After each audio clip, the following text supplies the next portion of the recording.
창세기 41장 37절에서 52절까지의 말씀을 제가 봉독하겠습니다. 바로와 그의 모든 신하가 이 일을 좋게 여긴지라.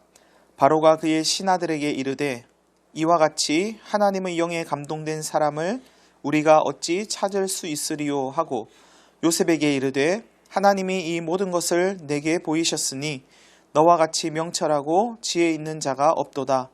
너는 내 집을 다스리라. 내 백성이 다 내 명령에 복종하리니 내가 너보다 높은 것은 내 왕자뿐이니라. 바로가 또 요셉에게 이르되 내가 너를 애굽 온 땅의 총리가 되게 하노라 하고 자기의 인장 반지를 빼어 요셉의 손에 끼우고 그에게 세마포 옷을 입히고 금 사슬을 목에 걸고 자기에게 있는 버금 수레에 그를 태우매 무리가 그의 앞에서 소리 지르기를 엎드리라 하더라. 바로가 그에게 애굽 전국을 총리로 다스리게 하였더라. 바로가 요셉에게 이르되 나는 바로라. 애굽 온 땅에서 내 허락이 없이는 수족을 놀릴 자가 없으리라 하고 그가 요셉의 이름을 사브낫 바네아라 하고 또 온의 제사장 보디베라의 딸 아스낫을 그에게 주어 아내로 삼게 하니라. 요셉이 나가 애굽 온 땅을 순찰하니라. 요셉이 애굽 왕 바로 앞에 설 때에 30세라. 그가 바로 앞을 떠나 애굽 온 땅을 순찰하니 7해 풍년에 토지 소출이 심히 많은지라. 요셉이 애굽 땅에 있는 그 7년 곡물을 거두어 각 성에 저장하되 각 성읍 주위의 밭의 곡물을 그 성읍 중에 쌓아두매 쌓아둔 곡식이 바다 모래같이 심히 많아 세기를 그쳤으니 그 수가 한이 없음이었더라. 흉년이 들기 전에 요셉에게 두 아들이 나되 곧 온의 제사장 보디베라의 딸 아스낫이 그에게서 낳은지라. 요셉이 그의 장남의 이름을 므낫세라 하였으니 하나님이 내게 내 모든 고난과 내 아버지의 온 집 일을 잊어버리게 하셨다 하미요. 차남의 이름을 에브라임이라 하였으니 하나님이 나를 내가 수고한 땅에서 번성하게 하셨다 함이었더라. 아멘.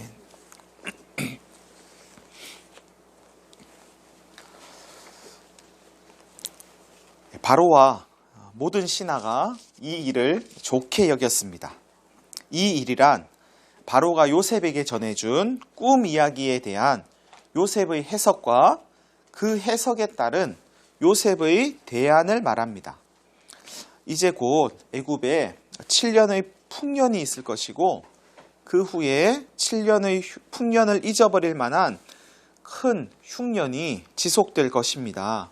이제 바로께서는 명철하고 지혜 있는 사람을 택해서 애굽 땅을 다스리게 하시고 감독관들을 두어 7년 동안 그 7년의 풍년 동안 5분의 1을 거두어서 각 성읍에 저장하게 하십시오. 이와 같이 하여서 7년 흉년을 대비하시면 이 흉년으로 말미암아 어려움을 겪지 않을 것입니다. 이 이야기를 바로와 모든 신하가 좋게 여겼다는 말씀입니다. 요셉의 이야기를 듣는 이 바로의 표정 변화를 한번 상상해 보십시오. 7년 동안 풍년이 있을 겁니다. 이모티콘으로 표현을 하면 이렇게 웃는 모습 표현할 수 있을까요? 풍년을 잊어버릴 만큼의 큰 흉년이 7년 동안 이어질 겁니다. 이모티콘으로 TT 이렇게 하면 될까요? 이렇게 대비하시면 위기를 잘 넘길 수 있을 겁니다. 한박 웃음을 지었을까요? 바로가 입을 엽니다. 먼저 신하들에게 이야기합니다. 이와 같이 하나님의 영에 감동된 사람을 우리가 어찌 찾을 수 있겠냐. 이어서 요셉에게 말합니다. 하나님이 이 모든 것을 너에게 보이셨으니 너와 같이 명철하고 지혜 있는 자가 또 있겠냐? 여러분, 요셉이 말한 이 대안이 어떻게 들리시나요?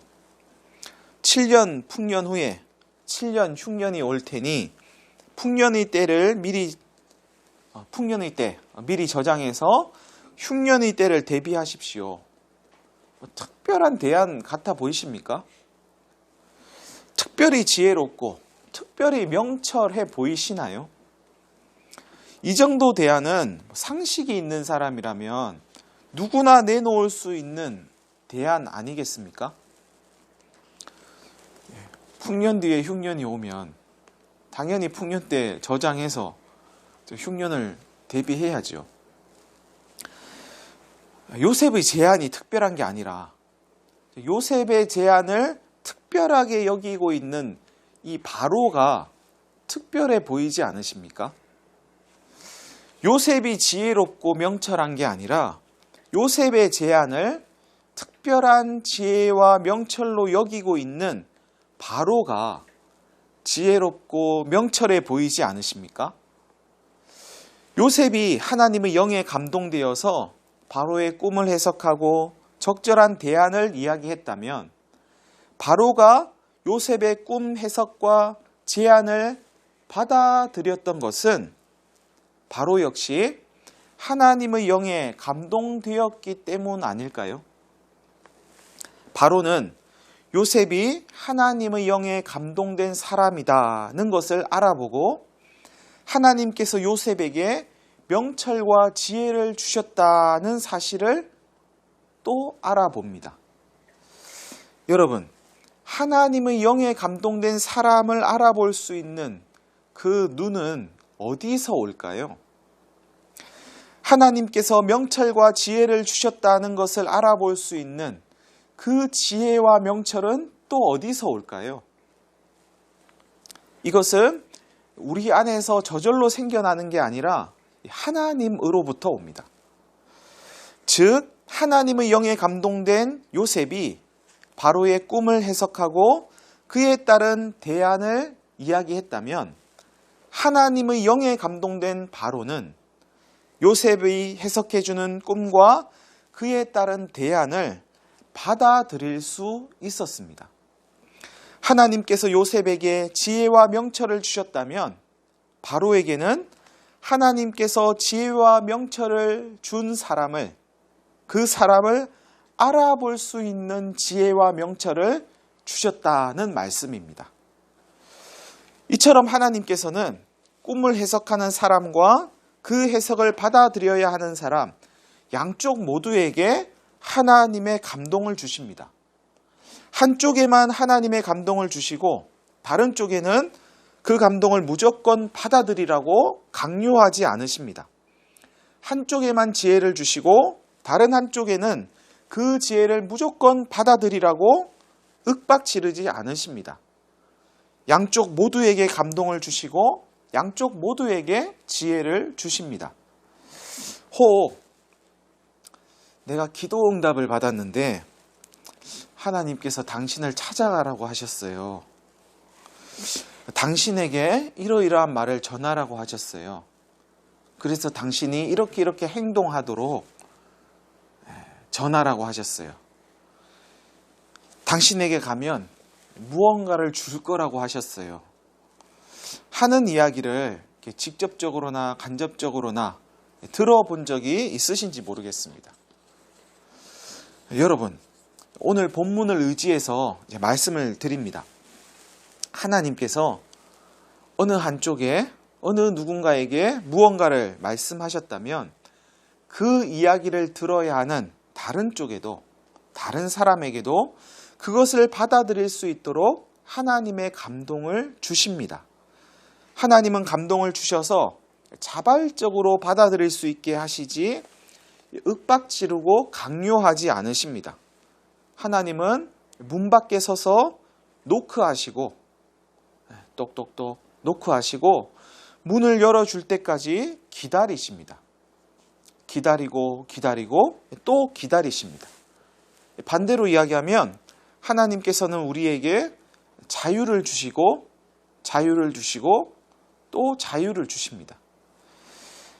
하나님의 영이 계신 곳에는 자유가 있습니다. 하나님은 우리가 하나님이 주신 그 자유로 하나님을 향해서 마음의 문을 활짝 열기를 원하시죠. 우리 육체의 욕심을 따라서 살지 않고 영의 소원을 따라서 하나님 나라의 의와 하나님 나라와 의를 쫓아서 살아가기를 원하십니다. 하나님의 영에 감동되어서 바로의 꿈을 해석하고 대안을 제시하는 요셉과 그것을 받아들이는 바로를 통해서 알 수 있는 사실이 또 하나 있습니다. 하나님은 하나님을 믿는 사람들뿐만 아니라 하나님을 모르는 사람에게도 하나님의 감동을 주신다는 사실입니다. 하나님은 하나님을 모르는 사람에게도 하나님의 감동을 주셔서 하나님의 뜻을 받아들이게 하십니다. 다시 말하면 하나님은 하나님 믿는 자들에게 감동을 주셔서 하나님의 일을 하게 하실 뿐만 아니라 하나님을 모르는 사람들에게도 감동을 주셔서 하나님 믿는 사람이 하는 일을 받아들일 수 있게 하십니다. 오늘날 그리스도인이나 교회가 사회로부터 또 하나님 안 믿는 사람들로부터 질타를 받는 이유를 여기에서 찾을 수 있습니다. 하나님께서 믿는 자들에게도 감동을 주시고 안 믿는 자들에게도 감동을 주신다면 안 믿는 자들에게 오늘날 감동이 없는 이유는 뭘까요? 하나님께서 믿는 자들에게, 하나님을 믿는 자들에게도 감동을 주시지 않기 때문입니다. 그렇다면 하나님은 왜 하나님을 믿는 사람들에게 감동을 주시지 않는 걸까요? 하나님을 믿는 사람들이 하나님의 감동 없이 하나님의 일을 하고 있기 때문입니다. 하나님의 감동 없이 하나님의 일을 한다면 하나님의 사람들이 하나님의 감동 없이 하나님의 일을 하고 있다면 도대체 무엇으로 하나님의 일을 하고 있을까요? 자기의 의로 하나님의 일을 하고 있는 겁니다. 자기를 나타내려고 하는 거죠. 그게 아니라면 하나님이 감동을 주시기는 주셨는데 그 감동으로 하나님의 일을 하는 게 아니라 하나님의 유익을 구하는 게 아니라 자기의 유익을 구하고 있기 때문에 하나님을 안 믿는 사람들이 하나님의 감동을 받지 못하는 것입니다. 오늘날 교회가 또는 그리스도인들이 사회로부터 질타의 대상이 된 것은 전적으로 교회와 그리스도인들에게 그 이유가 있습니다. 자기 의로 일하고 하나님의 유익이 아닌 자기 유익을 구하기 때문입니다. 그렇게 하면 사람은 모을 수 있을지 몰라도 하나님이 일하실 수는 없습니다. 그렇게 하면 하나님을 안 믿는 사람들에게 하나님께서 감동해 주실 수가 없습니다. 하나님이 감동을 주실 수가 없습니다. 하나님의 일이 아닌데, 하나님의 일이 아닌 일을 하고 있는데 어떻게 하나님께서 하나님 안 믿는 사람들에게 감동을 주실 수가 있겠습니까? 감동을 주시면 오히려 안 되는 거죠. 교회가 하나님의 일이 아닌 일을 하고 있는데 하나님 안 믿는 사람들에게 하나님이 감동을 주셔서 그것을 받아들이게 하시면 안 되잖아요. 그래서 감동을 주실 수가 없는 겁니다. 여러분, 코로나19 사태로 교회의 예배에 관한 여러 논쟁이 벌어지고 있습니다. 그래도 모여서 하나님을 예배해야 한다. 아니다. 안 모여도 된다. 모이지 않고 예배를 드려야 한다. 교회에 대한 교회 밖의 시선은 매우 따갑습니다. 혹 이에 대한 예배에 대한 우리 교회의 입장은 무엇인지, 혹 저의 입장은 무엇인지 궁금하신 분은 우리 교회를 소개하는 더 교회를 소개합니다 하는 책자가 있는데요. 그 책자에 있는 더 교회의 성전 그리고 더 교회의 예배, 이 두 가지 그 설교인데요. 그 설교를 한번 읽어보시기 바랍니다. 우리 교회가 개척하고 시작하면서 했던 2016년에 했던 설교인데요. 성전과 교회에 대해서 성경은 뭐라고 말씀을 하고 있는지 제가 이해하고 깨달은 바를 정리해서 했던 설교입니다. 지금 다시 또 그런 내용을 설교하면 조금 더 다듬어진 설교를 할 수 있을는지는 모르겠지만 전체 흐름이나 방향은 그 책에 있는 내용과 크게 다르지 않을 것 같습니다. 혹 책이 없으신 분을 위해서는 제가 그 밴드에 이렇게 파일을 올려놓겠습니다. 이렇게 시간을 내셔서 한번 읽어보시고요. 이미 읽으셨던 분들도 다시 한번 이렇게 읽어보시면 또 예배에 대해서 그리고 성전에 대해서 정리가 되시지 않을까 싶습니다. 여기서 한 가지 주의할 점이 있습니다.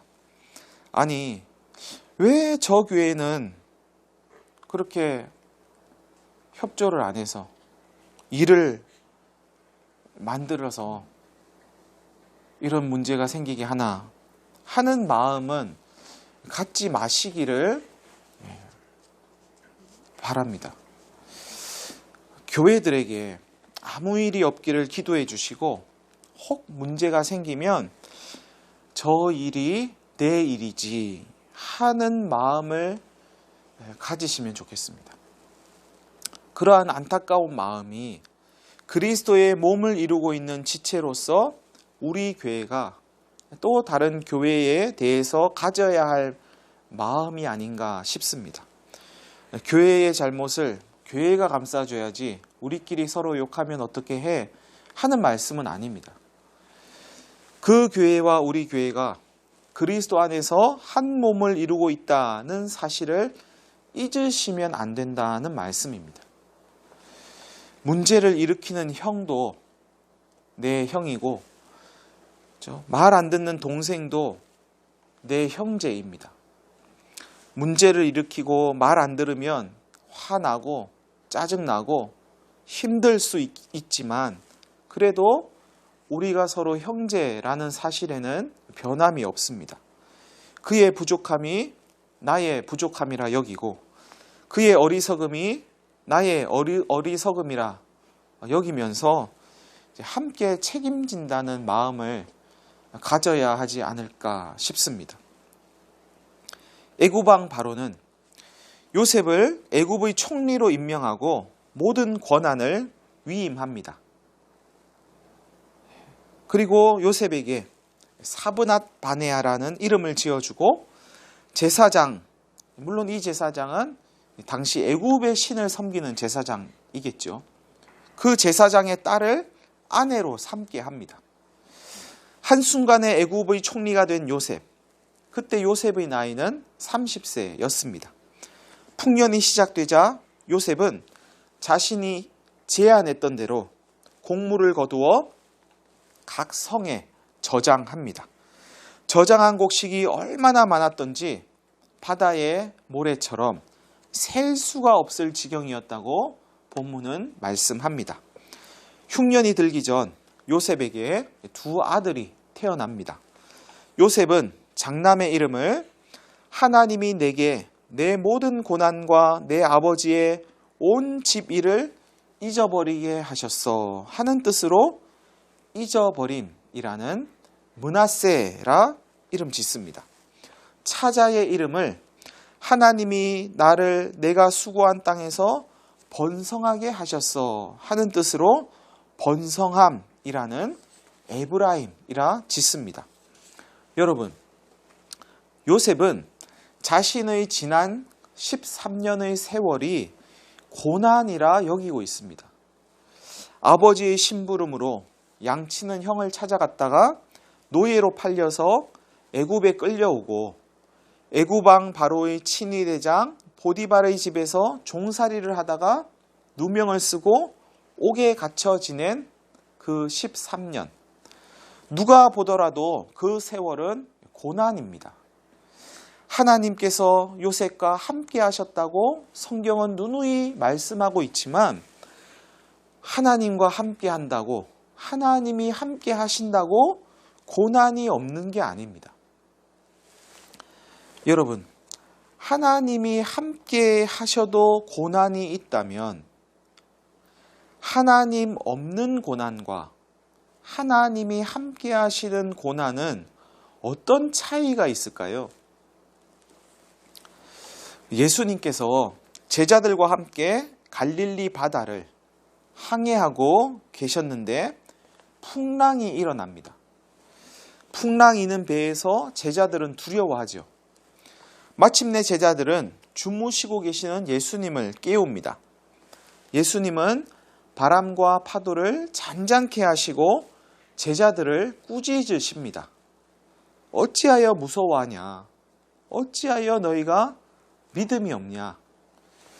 예수님은 제자들의 두려움이 예수님에 대한 믿음 없음에서 왔다고 말씀하십니다.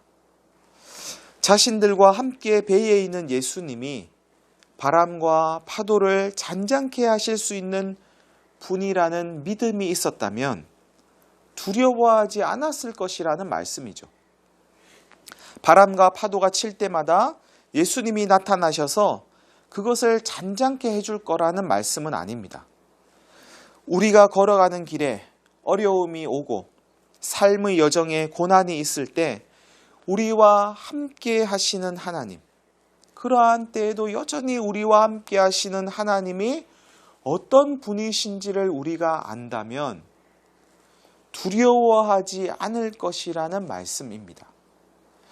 여러분, 사람들이 고난을 이렇게 점프하려고 하는 것은 고난을 이렇게 뛰어넘으려고 하죠. 그렇게 고난을 뛰어넘으려고 하는 것은 하나님을 모를 때 일어나는 일입니다. 하나님이 나와 함께 하신다는 사실을 잊어버릴 때 고난으로부터 벗어나려고 합니다. 나와 함께 하시는 하나님과 동행하지 않을 때 고난을 뛰어넘으려고 하는 일들이 계속해서 일어나게 됩니다. 하나님께서 나와 함께 하신다는 것을 알면 고난에 직면할 수 있게 된다는 말씀입니다. 계속해서 요셉은 하나님께서 아버지의 집 일을 잊어버리게 하셨다고 고백합니다. 아버지의 집 일이란 형들로부터 미움을 받고 채색 옷을 벗겨 구덩이에 던져지고 형들에 의해서 노예로 팔리게 된 일을 이야기합니다.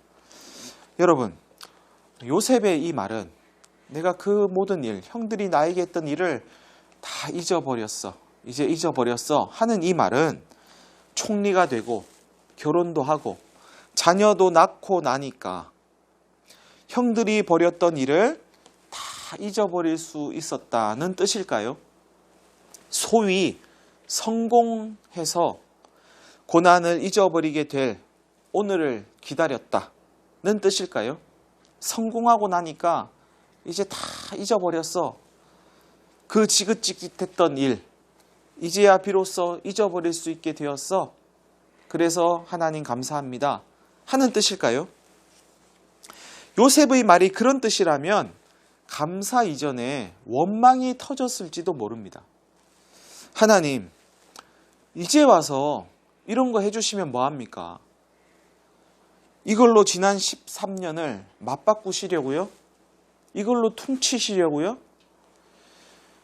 지난 13년을 제가 얼마나 고통 속에 보냈는지 아세요? 이제 와서 이런 게 다 무슨 소용이 있습니까? 이걸로 내 인생이 보상이 될 것 같으세요? 앞서 말씀드린 것처럼 요셉은 고난 가운데서도 하나님과 동행하며 두려움에 사로잡히지 않았을 것이다 하는 사실을 받아들인다면 잊어버리게 하셨다 하는 이 고백은 이제 내가 성공했으니까 잊어버릴 수 있어 하는 이야기가 아닙니다. 요셉의 고백은 형들이 자신에게 했던 행동을 받아들이는 것은 너무나 힘든 일이지만 형들이 미워지지 않고 싫어지지 않고 형들이 나에게 했던 일들이 응어리지지 않고 상처로 남지 않게 되었다는 이야기입니다. 그런 일을 겪고도 상처가 되지 않았다니, 형들이 미워지지 않고 싫어지지 않았다니, 가슴에 마음에 응어리가 생기지 않았다니, 어떻게 그럴 수가 있나? 어떻게 요셉은 그럴 수가 있었을까요? 다시 한번 요셉의 고백을 들어보십시오. 하나님이 내게 고난과 아버지 집 일을 잊어버리게 하셨습니다. 하나님이 나를 번성하게 하셨습니다. 요셉이 지난 13년의 고난과 형들이 자신에게 했던 일들을 잊어버릴 수 있었던 것, 다시 말해 형들을 미워하지 않고 그 일이 상처로 남지 않을 수 있었던 이유는 바로 하나님 때문이었습니다. 하나님 때문에 잊어버렸습니다. 하나님 때문에 형들을 미워하지 않게 됐고, 하나님 때문에 그 일이 상처로 남지 않게 된 것입니다. 요셉의 말은 곧 여기까지 나를 인도하신 분은 하나님이십니다 하는 신앙 고백입니다. 바로 이때 요셉은 형들을 다 용서했을 것입니다. 나중에 그런 내용이 나오겠지만 이 지점이 이미 형들을 용서한 지점입니다. 다시 말하면 오늘 요셉은 지난날 자신을 힘들게 하고 아프게 했던 형들을 다 용서하고 자신에게 상처로 남을 수 있었던 일들을 다 청산하고 보다 더 순전한 하나님의 사람이 되는 한 걸음을 내딛었다는 말씀입니다. 여러분, 나를 여기까지 인도하신 분이 하나님이라고 믿어지면 지나온 삶에 대한 이해가 달라집니다. 하나님이 허락하신 일이니까, 그 일을 통해서 하나님이 나를 여기까지 인도하셨으니까 하나님은 나에게 가장 좋은 것을 가장 적절한 때에 주시는 분이시니까, 이렇게 하나님을 받아들이게 되면 지나온 삶에서 나를 힘들게 했던 사람들이 미워지지 않을 수 있습니다. 지나온 삶에서 나를 힘들게 했던 그 일들이 싫어지지 않을 수 있습니다. 그 사람과 그 일이 상처로 남지 않을 수 있습니다. 하나님께로 한 걸음을 더 내디딜 수 있습니다. 보다 더 순전한 그리스도인이 되는 길에 들어설 수 있습니다. 바꿔 말하면 하나님은 우리가 보다 더 순전한 그리스도인이 되게 하시기 위해서 고난과 어려움을 잊어버리는 길, 즉 사람에 대한 미움이 사라지고 지난날의 경험이 상처로 남지 않고 나를 이곳까지 인도하신 분이 하나님이라는 사실이 믿어지는 그런 믿음의 길로 우리를 인도하신다는 말씀입니다. 여러분, 세계적으로 코로나19의 확산이 지속되고 있습니다. 코로나19 사태 이후에 어떤 변화들이 있을 것인지 또 여러 이야기들이 회자되고 있습니다. 모든 분야에서 정치, 외교, 경제, 교육, 문화, 예술, 종교 여러 분야에서 다양한 변화가 있을 거라고 이야기들을 하고 있습니다. 그렇다면 그리스도인에게는 어떤 변화가 있을까? 자문해 봅니다. 한번 물어봅니다, 저한테. 그리고 또 답도 해봅니다. 그리스도인다운 그리스도인과 그리스도인답지 않은 그리스도인이 조금 더 분명해지지 않을까? 양과 염소, 알곡과 가라지가 조금 더 나뉘지 않을까? 금 아시죠? 금은 불순물이 얼마나 섞여 있느냐에 따라서 몇 가지 종류로 나뉩니다. 14K, 18K, 24K. 이 세 가지가 다 금이죠. 14K도 금이고 18K도 금이고 24K도 금입니다. 24K를 순금이라고 하는데요. 순금. 24K의 금 함유량은 99.99%입니다. 100%에 가깝죠. 완전 금이란 이야기인데요. 굳이 불순물을 찾아내자면 0.01% 정도 있다는 겁니다. 18K의 금 함유량은 얼마나 될까요? 이것을 구하는 공식은 순금이 24니까 24분의 18 퍼센트로 나타내기 위해서 곱하기 100을 하면 이제 함유량이 나옵니다. 그러면 75%가 됩니다. 금 함유량은 75%. 그러면 불순물의 함유량은 25%가 되는 거죠. 14K의 금 함유량은 얼마나 될까요? 24분의 10 곱하기 100을 하면 약 58% 정도가 됩니다. 그러면 불순물 함유량은 42% 정도 되는 거죠. 다시 말해서 불순물이 25% 있어도 우리는 금이라고 하고 불순물이 42%가 있어도 금이라고 합니다. 그렇게 불립니다. 불순물이 40%가 넘는 14K 그것도 금이라고 불리기는 하지만 14K와 24K의 가치는 엄연히 다르겠죠. 차이가 있겠죠. 만약 그리스도인을 이런 식으로 분류할 수 있다면 순도 100%의 그리스도인을 24 J라고 하겠습니다. J, 지저스. 순도 100%의 그리스도인을 24J라고 한다면 여러분은 몇 J 정도 될 것 같으십니까?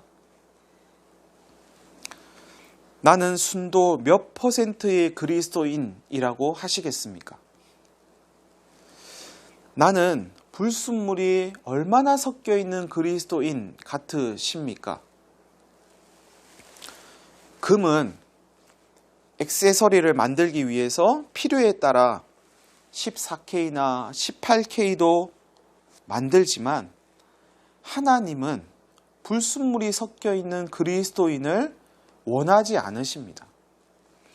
하나님께서는 순도 100%의 그리스도인을 원하십니다.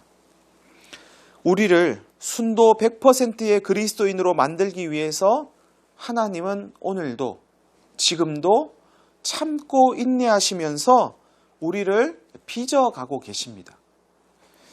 순도 100%의 그리스도인을 만들어 가시는 하나님의 방법 가운데 하나가 하나님께서 나를 지금 여기까지 인도하셨구나 하는 사실을 받아들일 수 있는 믿음을 주시는 겁니다.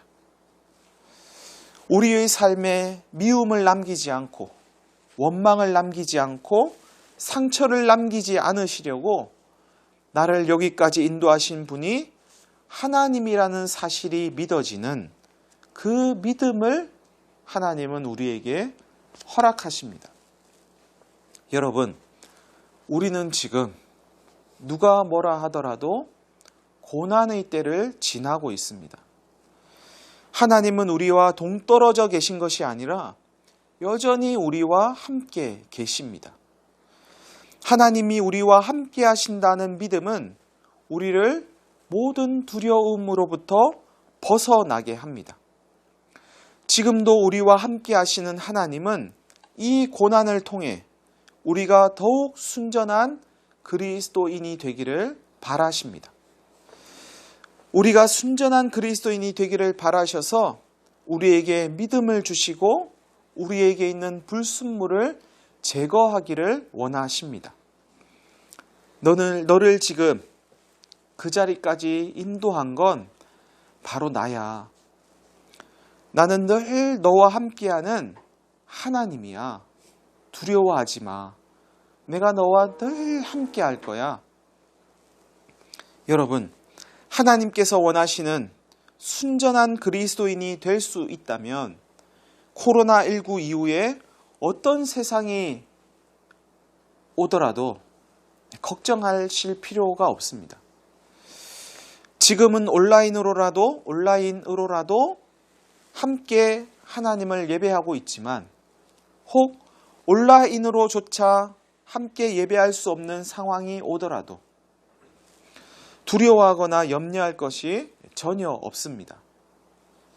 우리의 삶을 이끌어가는 것은 코로나19 이후 달라질 세상이 아니라 바로 우리와 함께 하시는 하나님이시기 때문입니다. 사랑하는 여러분, 우리와 함께 하시면서 우리를 여기까지 인도하신 하나님께서 내일도 모레도 고난 가운데서도 고난 이후에도 우리를 인도하실 것입니다. 이 믿음으로 이 고난의 때를 이겨내셔서 보다 더 순전한 그리스도인으로 서는 우리 모두가 되시기를 간절히 바랍니다. 다 함께 1분 정도 기도하겠습니다.